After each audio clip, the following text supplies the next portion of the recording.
Hi, it's Vishali. I am at Stamford Bridge where Antonio Conte has done his pre-West Brom press conference. A bit different for him, of course, because he normally does his press conferences at Cobham, but he's here today because the players trained here at Stamford Bridge ahead of going to Euston to catch a train up to Birmingham and then on to West Brom.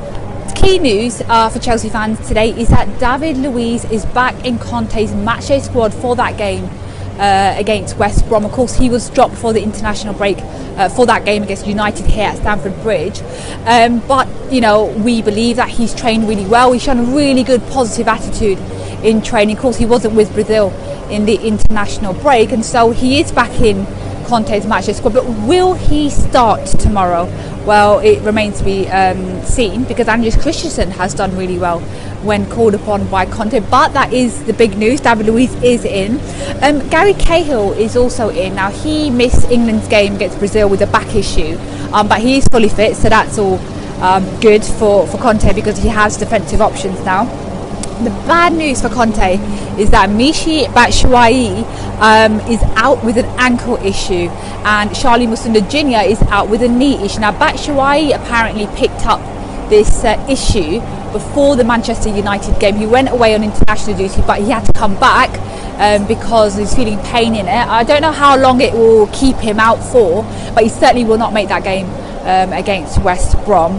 Danny Drinkwater, he took a knock to his calf in that game against United, so it looks unlikely he'll play against West Brom. And the good news for Chelsea fans is that Victor Moses, who of course has had this hamstring injury, a really bad grade 3 hamstring issue, he is going to be returning to training next week. So that is your team news for today.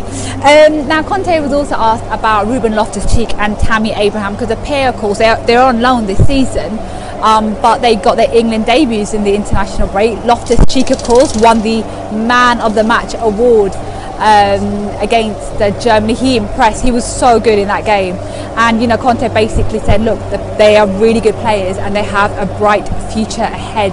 And it sounds like he'll be bringing them back to Chelsea very, very soon, potentially, I think, next summer.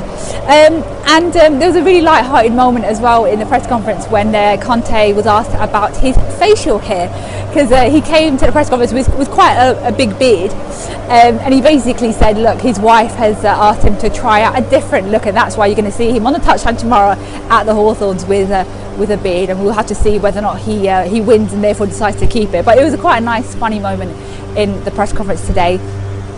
He was asked again about Manchester City. Of course, they lead Chelsea in the title race by 9 points.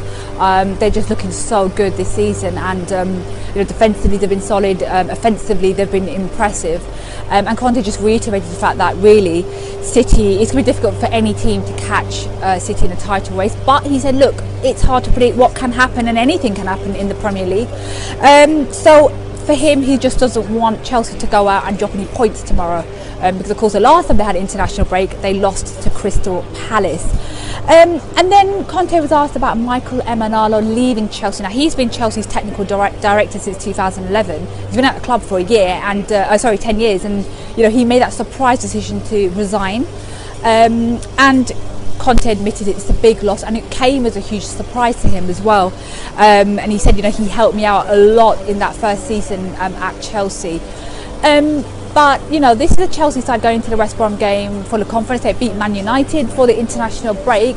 They're going to be wary about West Brom's threat. You know, they are struggling near the bottom of the table, so it's going to be a tough game. But it is the stadium where Chelsea won the Premier League title last season, you know, just 6 months ago.